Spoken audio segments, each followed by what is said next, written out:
தனித்த மனத்தில் உறுத்தி பதத்தை எனக்கு அளித்து மகிழ்த்தவா.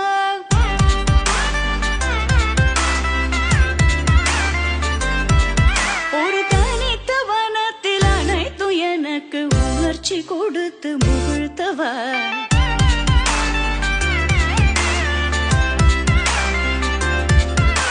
தனி கடல் அலையினில் கதிரவனொலியினை